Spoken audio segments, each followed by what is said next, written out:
हम birth of Jesus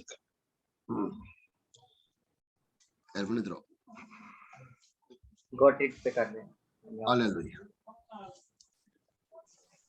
हम birth of Jesus पर उसके सारे मजमून को और पहले हमने यीशु मसीह की पैदाइश पर, उसके बाद जो पहले विजिटर थे चरवाहे उन पर हमने सीखा, फिर हमने मजूसियों के मतलब सीखा। आज यीशु मसीह का हैकल में पेश किया जाना और शमाउन और हन्ना के साथ उनको पेश किया जाना, आज उस टॉपिक पर हम सीखने वाले हैं। आज मेरे साथ मिलकर निकालिए मुकद्दस लूका रसूल की मार्फत लिखा गया अंजीली बयान, उसका 2 बाब और उसकी 22वीं आयत से। यीशु को हैकल में पेश किया जाता है। यीशु को कहां पर पेश किया जाता है? हैकल में। ये 22वीं आयत से लेकर 38वीं आयत तक ये सारे पैसेज को आप पढ़ सकते हैं। मैं सिर्फ 22वीं आयत से 24वीं आयत तक पढ़ूंगा। फिर जब मूसा की शरीयत के मुआफिक उनके पाक होने के दिन पूरे हो गए तो वो उसको यरूशलेम में लाए ताकि खुदावंद के आगे हाजिर करे, जैसा कि खुदावंद की शरीयत में लिखा है कि हर एक पलौठा खुदावंद के लिए मुकद्दस ठहरेगा और खुदावंद की शरीयत के स्कौल के मुआफिक कुर्बानी करे कि कुमरियों का एक जोड़ा या कबूतर के 2 बच्चे लाओ। खुदावंद के पाक कलाम का पढ़ा, सुना और कबूल किया जाना हम सब के लिए बाइस बरकत हो। आज चंद बातों को हम सीखेंगे और मेरा ईमान है कि खुदावंद खुदा हम सबको बड़ी बरकत देगा। हालेलुया। हम सबका यकीन है कि खुदावंद यीशु मसीह नंबर 1 औरत से पैदा हुए हैं और नंबर 2 शरीयत के मुताबिक पैदा हुए हैं। किसके मुताबिक पैदा हुए हैं? शरीयत के मुताबिक। गलतियों 4:4 हवाला नोट कर लें। गलतियों 4:4। जब हम गलतियों 4:4 का हवाला पढ़ते हैं तो वहां पर हमें इस बात का जिक्र मिलता है कि हमारे खुदावंद यीशु मसीह जो हैं वो औरत से पैदा हुए और जब वक्त पूरा हुआ तो वो एक औरत से पैदा हुआ और शरीयत के मुताबिक पैदा हुआ। गलतियों 4:4। अब मरियम चूंकि वो इब्राहिम की बेटी का बेटा था, इसलिए यानी चूंकि वो इब्राहिम की बेटी का बेटा था इसलिए वो मूसा की शरीयत के मुताबिक पैदा हुआ। वो मूसा की शरीयत के मुताबिक पैदा हुआ। हाँ जी, ये बात नोट कर ली है आपने। अगली बात हमने सीखी थी शरीयत के मुताबिक कि जब 8 दिन पूरे हुए तो उसके खतने का वक्त आया तो उसका नाम यीशु रखा गया। ये हमने लूका की इंजील उसके 2 बाब की 21वीं आयत के अंदर हमें इस बात का जिक्र मिलता है। यानी यहूदी लोग शरीयत के मुताबिक 8वें दिन खतना करते थे और बच्चे का नाम रखते थे। ठीक है। तीसरी बात यीशु मसीह का हैकल में पेश किया जाना। या फिर हम पढ़ते हैं, फिर जब मूसा की शरीयत के मुआफिक उनके पाक होने के दिन पूरे हो गए तो वो उसको यरूशलेम में लाए ताकि खुदावंद के आगे हाजिर करें। अब यीशु मसीह को हैकल में हाजिर किया जाता है और बच्चे को शरीयत के मुताबिक इस वक्त हैकल में लाया जाता था जब वो 40 दिन का होता था। जब वो कितने दिन का होता था? 40 दिन का होता था। जब मूसा की शरीयत के मुआफिक इनके पाक होने के दिन पूरे हो गए, यानी मूसा की शरीयत के मुताबिक जो मूसा की मार्फत शरीयत दी गई थी, जब उसके पाक होने के दिन पूरे हो गए तो खुदावंद के पाक कलाम के अंदर लिखा है कि उसको हैकल में लाया गया। और हैकल में क्यों लाया गया? क्योंकि बच्चा यीशु जो था वो पलौठा था। बच्चा यीशु जो था वो पलौठा था, इसलिए कि खुदावंद के आगे उसे हाजिर किया जाए। अब एक बात को नोट कर लें कि शरीयत के मुताबिक हर एक जो पलौठा है ना, वो खुदावंद के लिए मुकद्दस ठहरेगा। इसके लिए मुकद्दस ठहरेगा। हाँ जी, मेरी आवाज आ रही सबको? जी जी जी, आ रही बात। हाँ, कहते हैं यहाँ पर लिखा है कि 23वीं आयत के अंदर लिखा है, जैसा कि खुदावंद की शरीयत में लिखा है कि हर एक पलौठा खुदावंद के लिए मुकद्दस ठहरेगा। तो इसलिए खुदावंद यीशु मसीह इकलौता है और ये इसको हैकल के अंदर लाया गया है। हम पढ़ते हैं कि मसीह बहुत से भाइयों में पलौठा है, वो खुदावंद के लिए मुकद्दस ठहराया गया, ऐसा कि इससे पहले कोई मिसाल नहीं है। इसे किसी और लिहाज से नहीं, इस बात को जरा नोट कर लें, इसे किसी और लिहाज से नहीं, पलौठा होने के बायस खुदावंद के आगे हाजिर किया गया है। इसे किसी और के बायस नहीं, किसी और लिहाज से नहीं। बाज लोग कहते हैं कि इस तरह इस तरह इस तरह, वो उसकी शिरस्त के अंदर गुनाह नहीं है, उसकी जात के अंदर गुनाह नहीं है, उसके कौल के अंदर गुनाह नहीं है, उसके फेल के अंदर गुनाह नहीं है, उसके ख्याल के अंदर गुनाह नहीं है। उसे इसी किसी लिहाज से पेश नहीं किया गया, सिर्फ उसे पिलोठा होने के बायस खुदावंद के आगे हाजिर किया गया है। आप उसको हैकल के अंदर क्यों लेकर आए? क्योंकि शरीयत के मुताबिक इसका फिदिया देकर छुड़ा दिया गया। अब गिनती 18 बाप उसकी 15वीं आयत नोट करें। इंसानों का जो पलौठा होता था वो खुदावंद के लिए मुकद्दस ठहराया जाता था। गिनती 18 बाप उसकी 15वीं आयत, यानी जो पलौठा होता था, इंसानों के पलौठे का फिदिया लेकर इसे छोड़ दिया जाए। यानी जो पलौठा बच्चा होता था वो खुदावंद के लिए मुकद्दस ठहराया जाता था शरीयत के मुताबिक, और फिर उसको हैकल के अंदर लेकर जाते थे और उसका फिदिया देकर उसको छुड़ाते थे। और यहाँ पर हमें इस बात का जिक्र मिलता है कि फिदिये की जो कीमत थी वो चांदी की 5 मस्काल थी।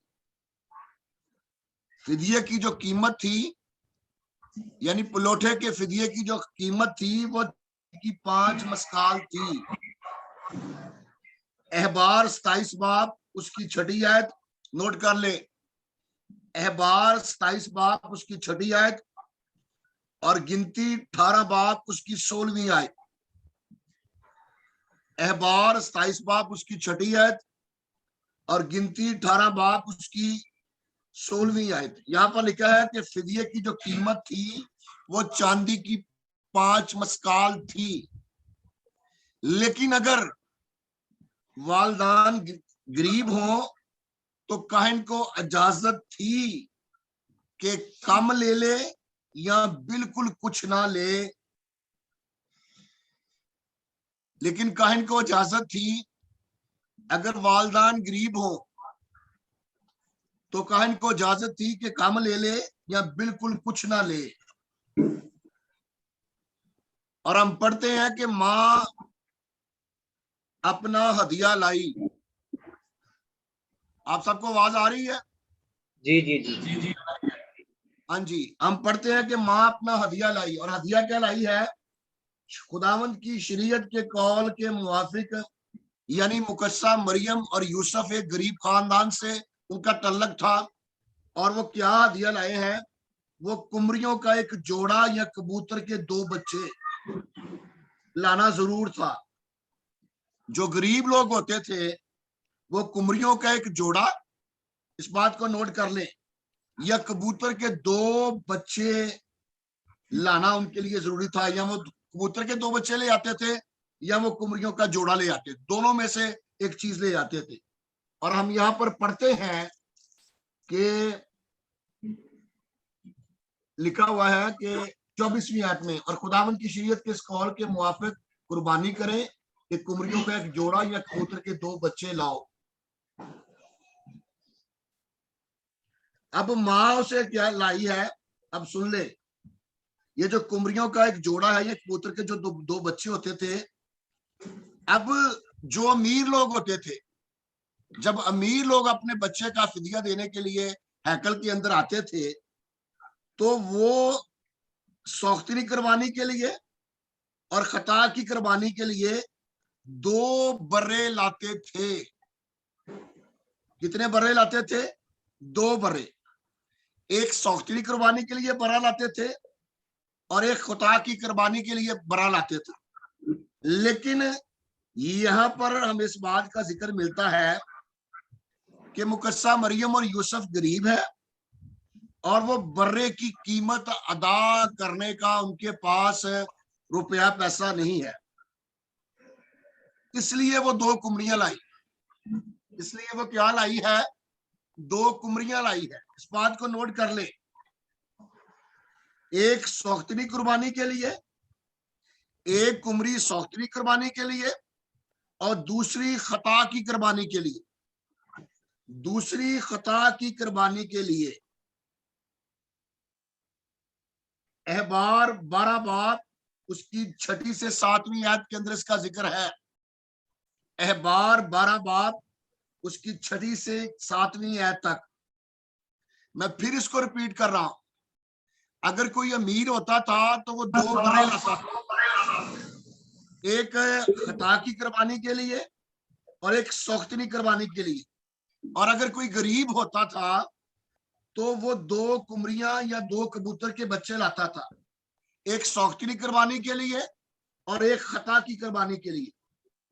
इसका हवाला मैं दे रहा हूं, अहबार 12 बाब उसकी 6 और 7वीं आयत के अंदर इसका हमें जिक्र मिलता है।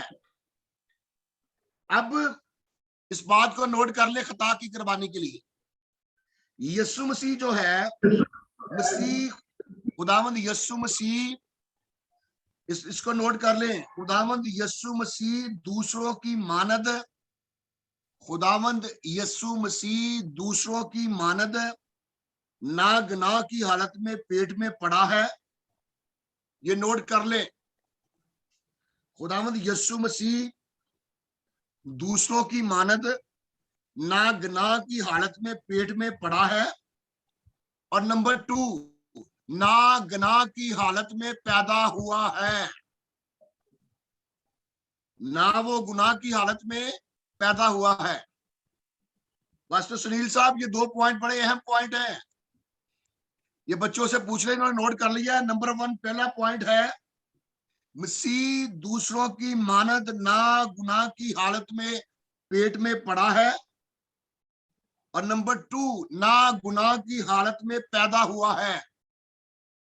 हम मुकद्दस दाऊद के बारे में पढ़ते हैं, वो कहता है कि मैंने बदी में सूरत पकड़ी और गुनाह की हालत में पैदा हुआ। लेकिन साहब, ये दोबारा दूसरा पॉइंट दोबारा रिपीट कर दीजिएगा, दूसरा वाला पॉइंट। हाँ जी, ना गुनाह की हालत में पैदा हुआ है। यीशु मसीह ना गुनाह की हालत में पैदा हुआ है, इस बात को नोट कर ले। जितने भी इंसान पैदा होते हैं इस दुनिया के अंदर, वो गुनाह की हालत में पैदा होते हैं।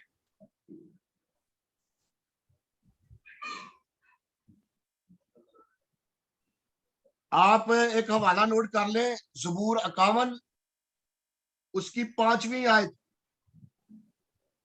यहां पर लिखा है, देख, मुकद्दस दाऊद का ज़बूर है, वो कह रहा है, देख मैंने बदी में सूरत पकड़ी और मैं गुनाह की हालत में मां के पेट में पड़ा।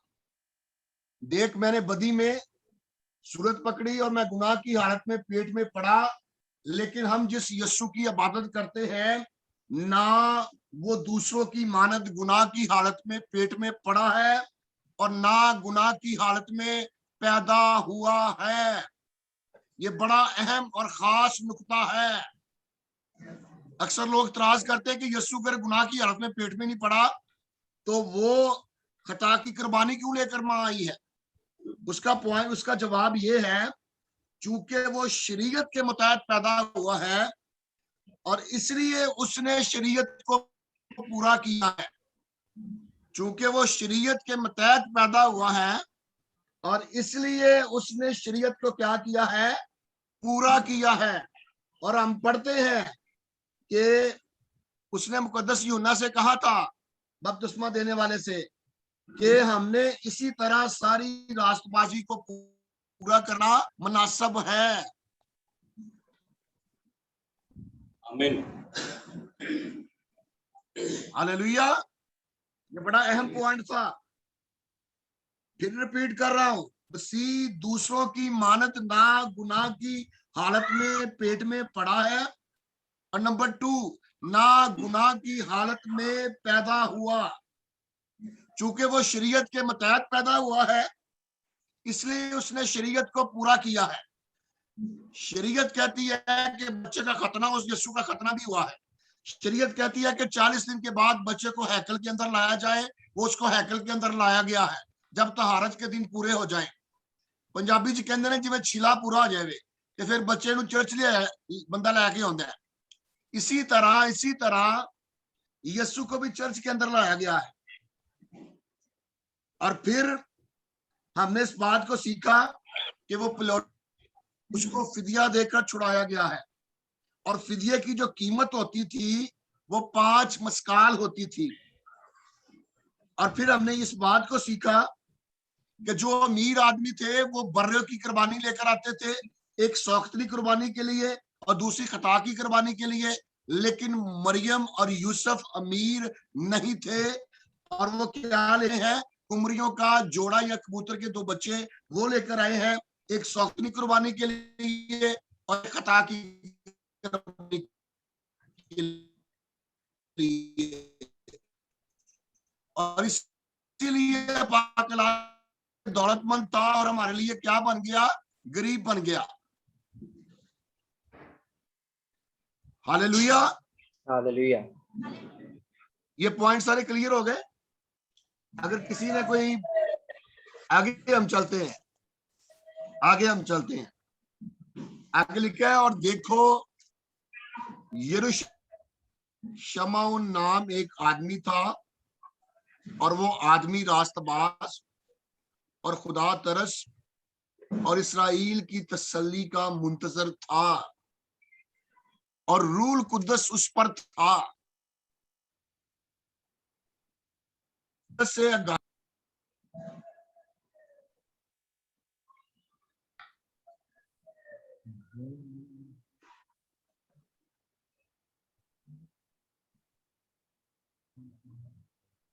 पास्टर साहब डिस्कनेक्ट हो गए हैं, होप जल्दी वो वापस आ जाएंगे। जी जी।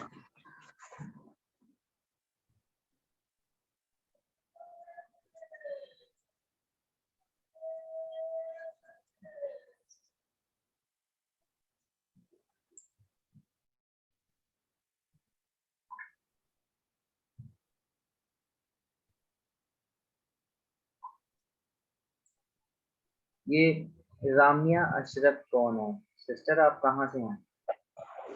सर ये विशाल की फियांसी है, तो इन्होंने भी ओके कनेक्ट किया okay okay, very good, okay okay, very good.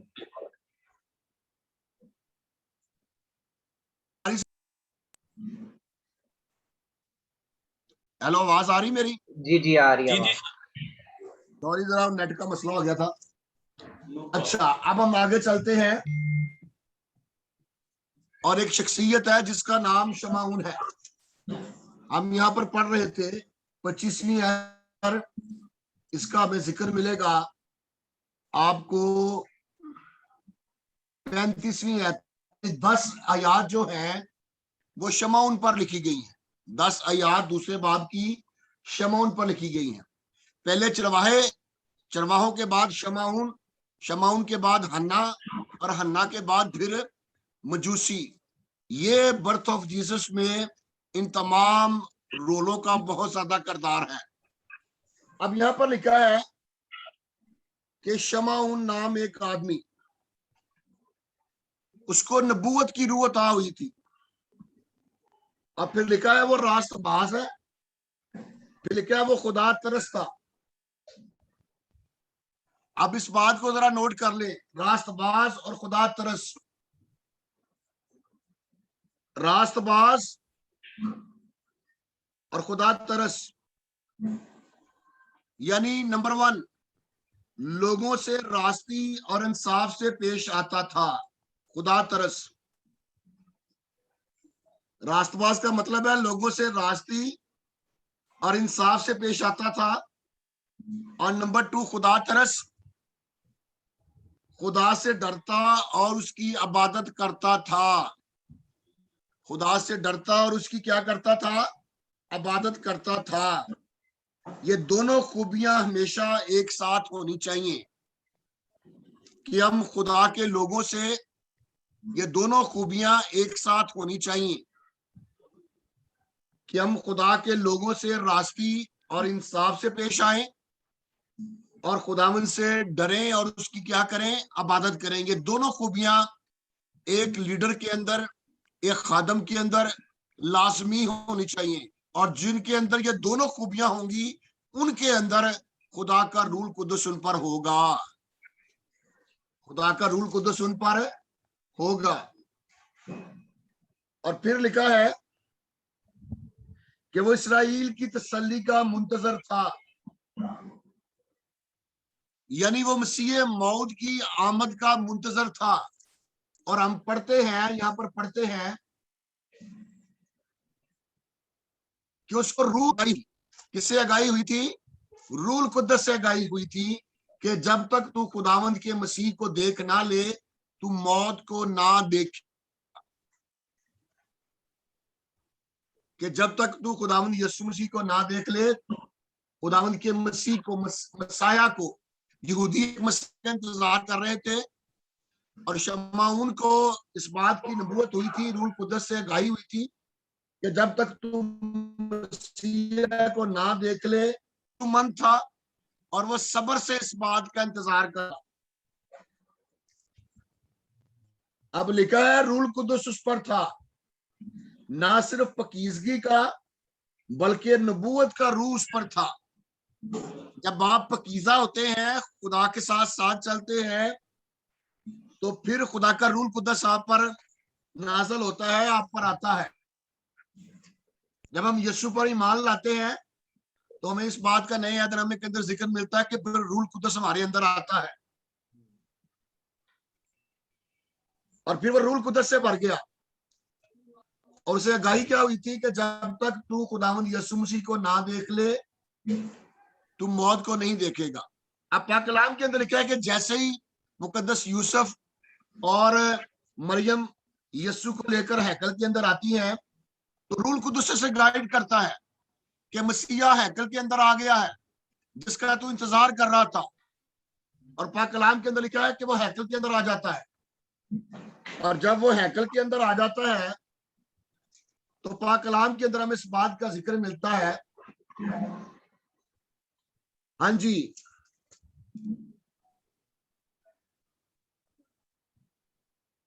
एक हवाला नोट कर लें आप।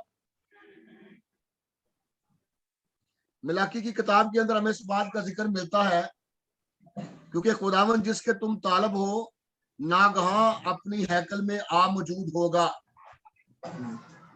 अब जब यीशु मसीह हैकल के अंदर आ गया है,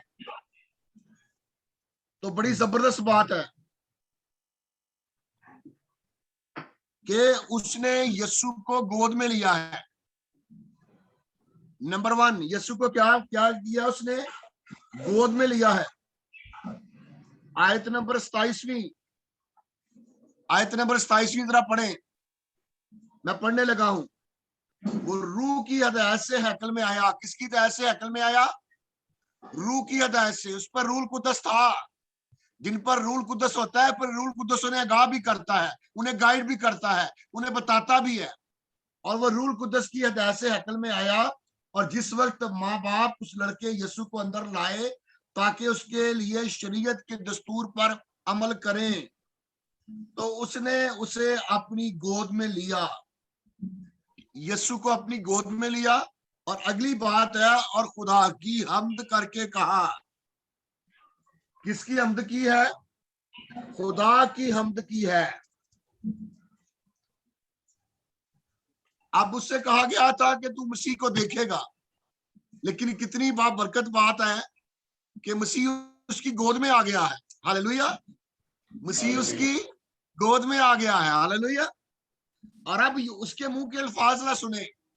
जब उसने मसीह को देख लिया है तो कहा, ऐ मालिक, अब तू अपने खादम को अपने कौल के मुआफिक सलामती से रुखसत करता है।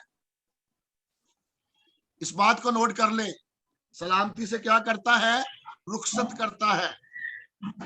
यानी जब कोई मसीह को देख लेता है और मसीह को देखने के बाद खुदा की हम्द करता है, तो जब वो मसीह यीशु पर ईमान लाते हुए सो जाता है तो फिर वो सलामती की जगह पर जाता है। जो मसीह पर ईमान लाने के बाद मरते हैं, जो सो जाते हैं, वो फिर अजाब की जगह पर नहीं जाते, बल्कि वो सलामती की जगह पर जाते हैं। हालेलुया। अगर आज तक आपने मसीह को नहीं देखा या मैंने मसीह को नहीं देखा, यानी अगर उस पर ईमान नहीं लाए, अगर आज ही हम मर जाते हैं तो हम उस जगह पर जाएंगे जहां पर रोना और दांतों का पीसना।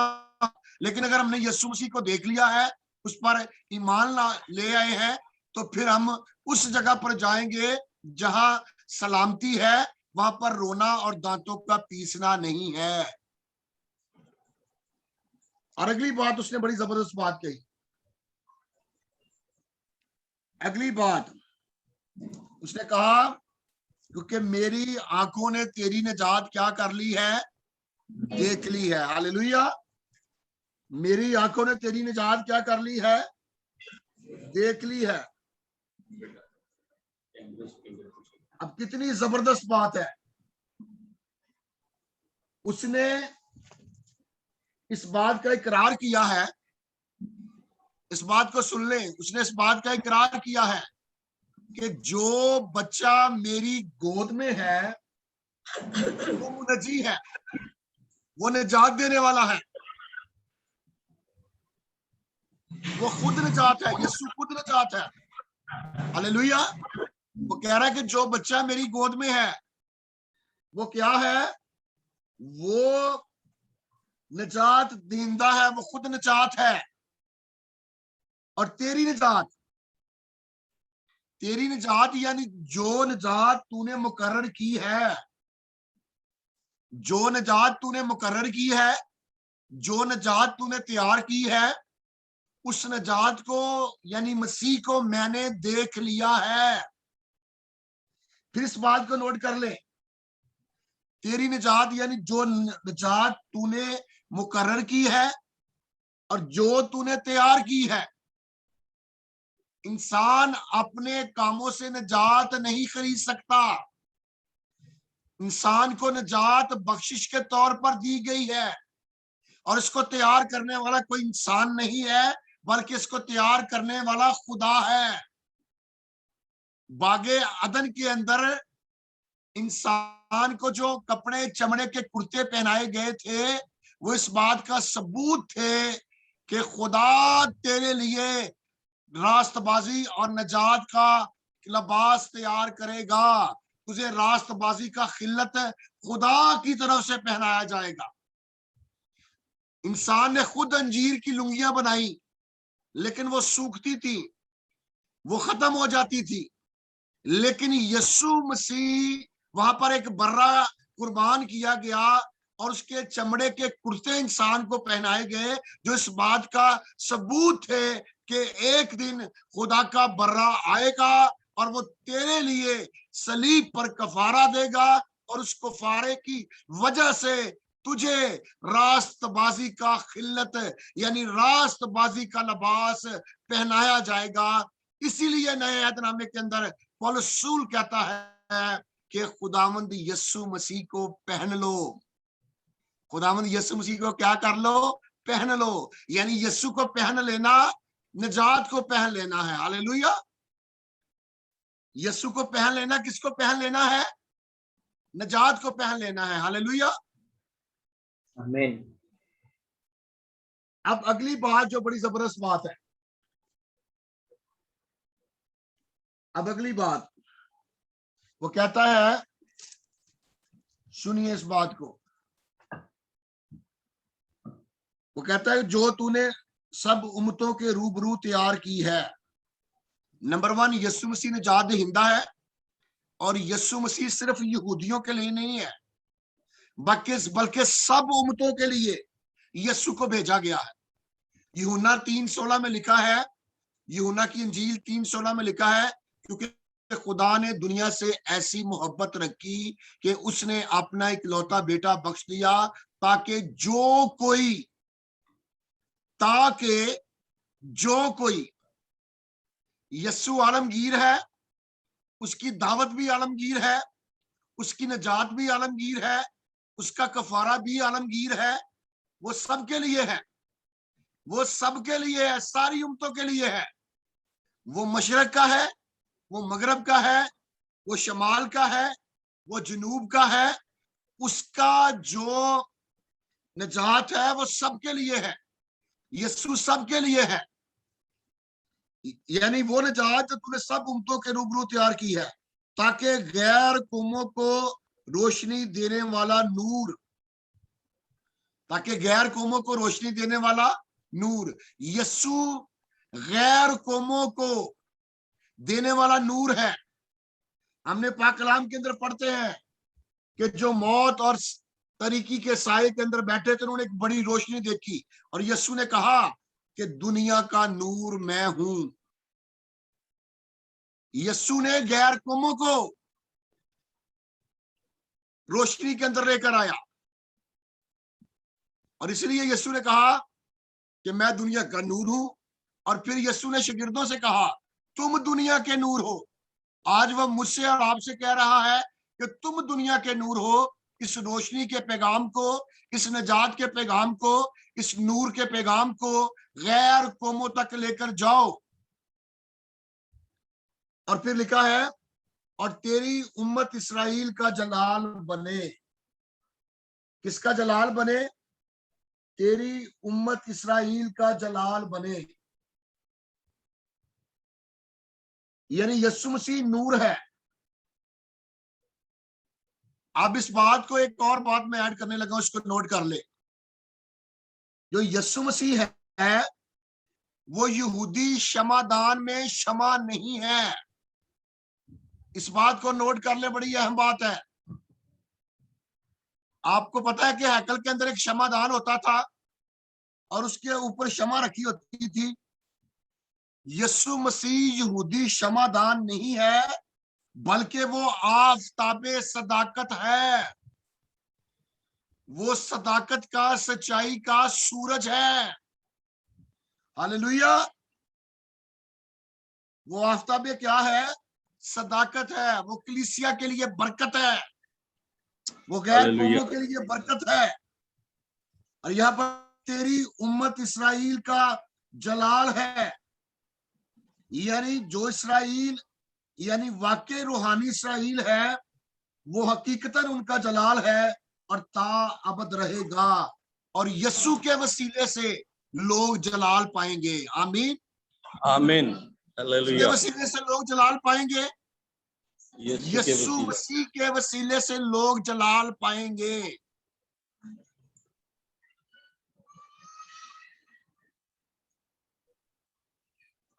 Hallelujah, hallelujah. अब ये जो बातें जब कही जा रही थी, हाँ जी, हाँ जी, जी कंटिन्यू पास्टर जी, कंटिन्यू। अच्छा, अब जो बात कही जा रही थी तो लिखा है, अब सुन लें। और शमऊन ने उनके लिए दुआएं खैर की और उसकी मां मरियम से कहा कि देख, ये इस्राएल में बहुतों के गिरने और उठने के लिए ऐसा ही निशान होने के लिए मुकर्रर हुआ है।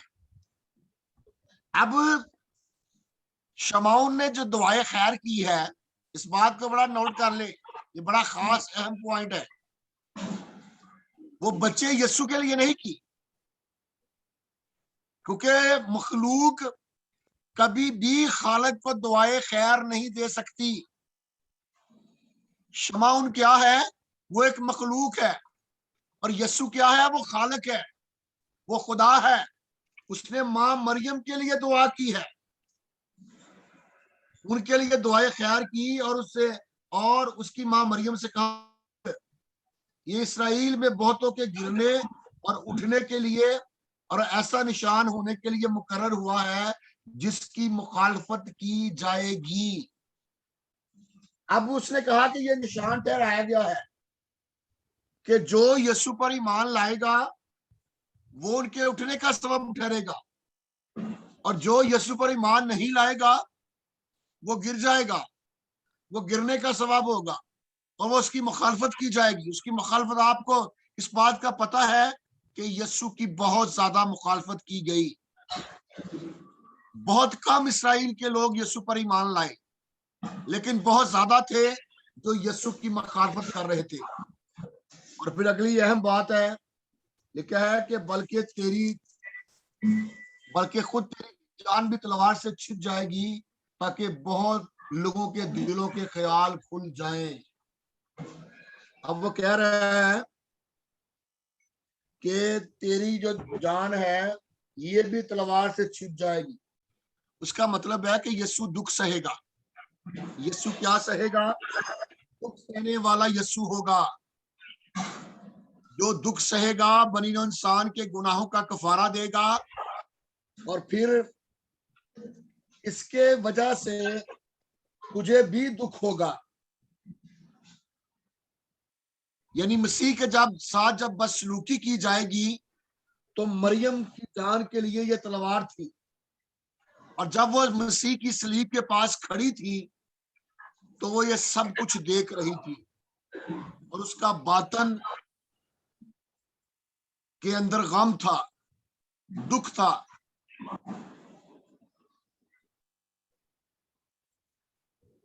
यानी ये मरियम की शहादत की पेशन गोई भी थी।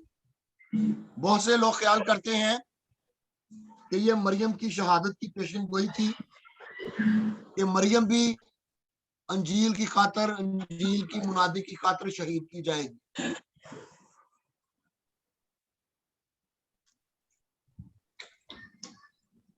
आमीन। आज का सेशन हम इसी पर क्लोज करते हैं। आगे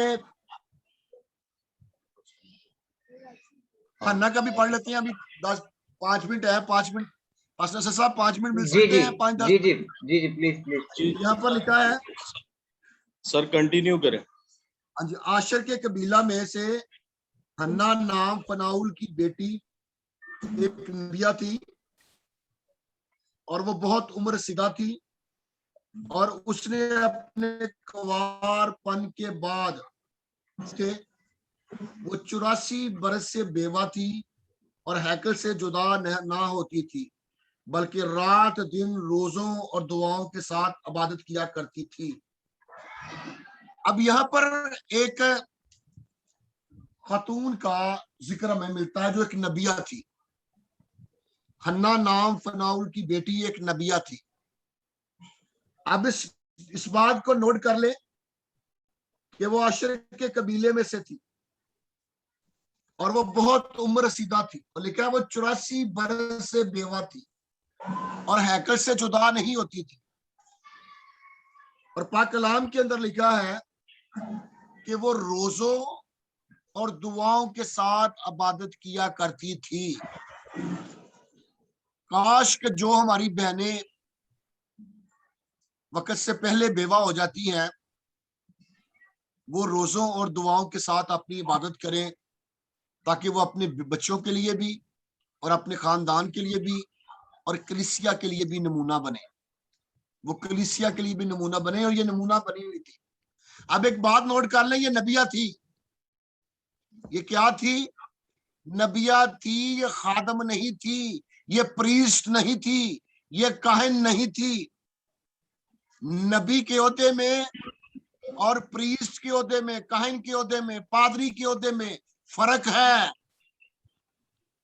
आज बहुत से लोग इसकी गलत तशरीह कर जाते हैं कि जी औरतें तो नबिया थी, तो अगर औरत नबी का ओहदा और है और प्रीस्ट का ओहदा और है। और पाक कलाम के अंदर लिखा है कि वो दिन रात रोजों और दुआओं के साथ इबादत किया करती थी, और वो उसी घड़ी वहां आकर खुदा का शुक्र करने लगी, और उन सब से जो यरूशलेम के छुटकारे के मुंतजर थे उसकी बाबत बातें करने लगी। अब इस बात को नोट कर ले कि जो अपना वक्त रोजों में और दुआओं के साथ गुजारते हैं, फिर उन्हें यीशु की शुक्रगुजारी करने का मौका मिलता है। और पाक कलाम के अंदर लिखा है कि वो हैकल से जुदा नहीं होती थी, बल्कि यरूशलेम के छुटकारे की मुंतजर थी। और फिर लिखा है कि वो यीशु की बाबत बातें करने लगी। किसकी बाबत बातें करने लगी? यीशु की बाबत बातें करने लगी कि यीशु मसीह ही वो शख्सियत है जो ना सिर्फ इसराइल को बल्कि तमाम बनी नौ इंसान को उनके गुनाहों से, उनकी खताओं से छुटकारा देगा। हालेलुया। यीशु वो शख्सियत है कि जो बनी नौ इंसान को उनके गुनाहों से छुटकारा देगा।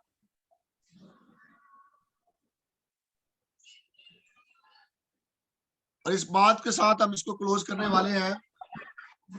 अगर कोई मर्द है या औरत है, अगर वो रोजों और दुआओं के साथ अपना वक्त गुजारता है, नंबर 2, और हैकल में वक्त गुजारता है, घर में भी रहना, इबादत करना अच्छी बात है, और हैकल में इबादत करना तो उससे भी आला, उत्तम और अफजल बात है।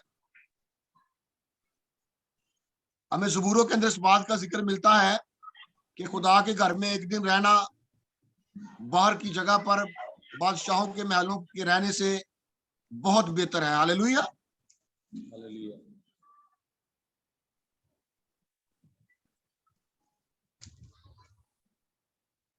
अब पाक कलाम के अंदर हमने इस बात को सीखा है, इस बात को जरा नोट कर लीजिए। द बर्थ ऑफ जीसस में हमने सीखा यीशु मसीह की पैदाइश के मतलब सीखा, फिर यीशु की पैदाइश के बाद चरवाहों के मतलब हमने सीखा, फिर चरवाहों के बाद जो बारी आती है, ये यीशु की जो मुलाकात शमाउन से और हन्ना से हुई है, ये 40 दिन के बाद हुई है। चरवाहों के साथ मुलाकात उसी रात, जिस रात वो पैदा हुआ था, उसी रात उनको खबर मिल गई थी और वो यीशु का दीदार करने के लिए चरनी के अंदर आ गए थे। शमाउन और हन्ना ने 40 दिन के बाद, यानी जब तहारत के दिन पूरे हो गए, तब यीशु मसीह का दीदार किया था। मजूसियों ने तकरीबन 1.5-2 साल के बाद यीशु मसीह का दीदार किया था। इस बात को नोट कर ले। हालेलुया। अगर कोई सवाल कोई पूछना चाहता है तो वो सवाल पूछ सकता है द बर्थ ऑफ जीसस के बारे में। इसके पास अगले सेशन के अंदर इसकी आखिरी क्लास होगी और बर्थ ऑफ जीसस का ये सारा चैप्टर हमारा क्लोज हो जाएगा। आमीन। जी, कोई क्वेश्चन, कोई सवाल पूछना चाहे तो। पर सब बच्चे कह रहे हैं आपने मलाकी वाला हवाला नहीं बताया। अच्छा, हाँ, ये बच्चे लोग कहो कि कोई काम कर लिया करो।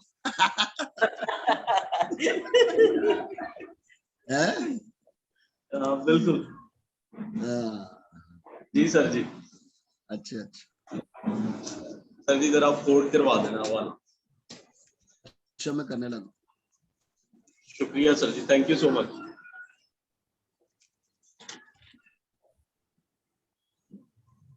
आज यीशु मसीह की पैदाइश के हवाला से कोई क्वेश्चन आपके जहन में हो, या जो आपको लगता है कि ये बात जरा मजीद इसमें तफसील से पूछना चाहिए, तो आप पूछ सकते हैं। हाँ जी, नोट कर लिया वाला जी। मलाकी 3 बाब और उसकी पहली आयत के अंदर यहाँ पर सही सही। मलाकी 3 बाब पहली आयत, यहाँ पर मुकद्दस यूहन्ना इस्तकबागी के बारे में और यीशु के बारे में, दोनों के बारे में बताया गया है।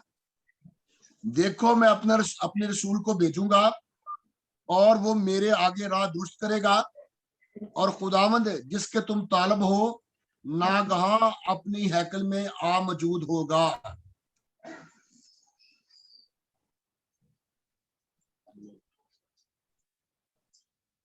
हाँ जी, कर लिया नोट जी।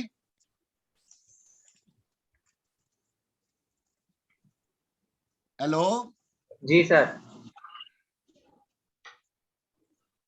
जी सर कह रहे हैं कर लिया नोट। अच्छा अच्छा, हाँ जी, और कोई सवाल अगर किसी ने पूछना है? हाँ जी सर, एक सवाल है मेरा सर। तो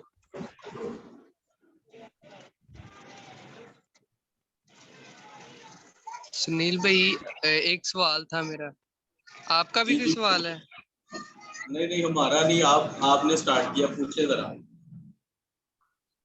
हाँ जी, वो सर मैंने ये पूछना था कि आपने हैकल में जो 5 मिसकाल सोना हदिये के तौर पे लाने का बताया, वो एक मिसकाल आज की दौर के मुताबिक क्या वैल्यू रखता है? चलो नेक्स्ट में इसके अलग आपको डिटेल क्लियर विशाल, करूंगा। अगर आपको इसकी आपके पास कौन सा उर्दू का वर्जन है बाइबल का? हाँ, उसके अंदर लिखा हुआ है, ठीक है। अभी हाँ आप, जी, बाइबल। हाँ, आप जो नया वर्जन है ना उसमें ये लिखा हुआ है, और सोना नहीं है, उन्होंने चांदी कहा है मेरे ख्याल। चले ठीक है।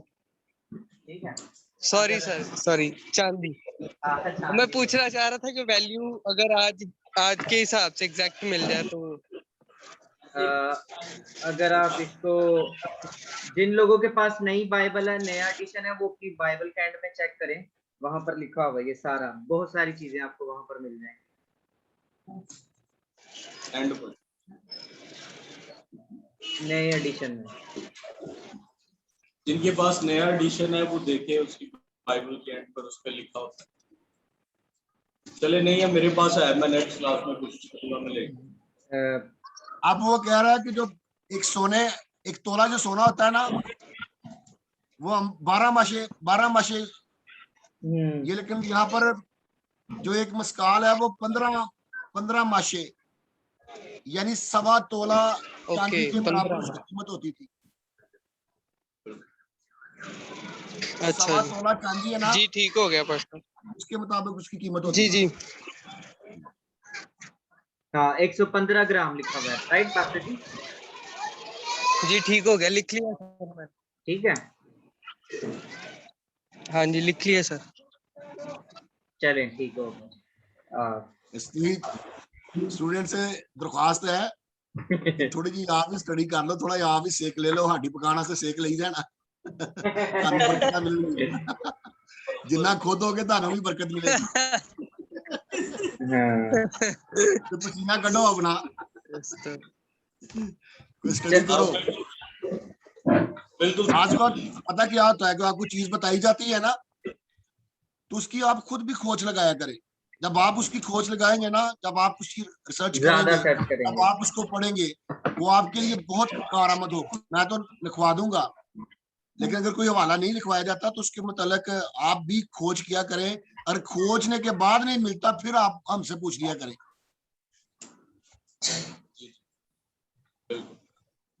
हाँ जी भाई, और कोई सवाल जेड़ा कोई वैलिड होए? पादरी साहब ने कहा कि सवाल पूछना यीशु मसीह दी पैदाइश दे मुतालिक, जो जेड़ा साडा सैशन चल रहा है, ਇਹਦੇ मुतालिक कोई सवाल पूछना चाहे। आज मेरा ख्याल नहीं है भाई साहब कोई क्वेश्चन। ओके जी, फिर दुआ करें, पास्टर साहब दुआ करें आप। खुदावंद यीशु मसीह नासरी के नाम से बाप, आज शाम हम तेरी शुक्रगुजारी करते हैं आज के सारे सेशन के लिए। पास्टर सुनील और बाइबल स्कूल सेंटर जो कि फैसलाबाद में है, इस सेंटर को खुदावंद हम तेरी हजूरी में लेकर आते हैं। ब्लेस कर, बरकत दे खुदावंद। जितने पास्टर लीडर्स खुदावंद से ज्वाइन करते हैं, स्टूडेंट्स सबको बरकत दे। पास्टर पतरस और हमारी सारी टीम को खुदा नाम तेरे हाथों में रखते हैं। यीशु मसीह नासरी के नाम से दुआ करते हैं, आमीन। अच्छा, मैं एक काम दे रहा हूं आप सबको। आपने ये दूसरे बाब के अंदर मूसा की शरीयत या खुदा की शरीयत जो आई है ना, ये आपने नोट करनी है कितनी मरतबा आई है। मुझे पता है, आप जरा नोट करें, पता चले कि आप पढ़ते कि नहीं पढ़ते। होमवर्क मिल गया जी। हाँ जी चेक कर लें। मूसा की शरीयत या जी सर जी, जरा दोबारा रिपीट कर दीजिए। दूसरे बाब के अंदर शरीयत के मुआफिक यीशु को हैकल के अंदर लाया गया, ठीक है ना। कितनी मर्तबा शरीयत का लफ्ज, खुदा की शरीयत या मूसा की शरीयत, कितनी मर्तबा मेंशन किया गया है?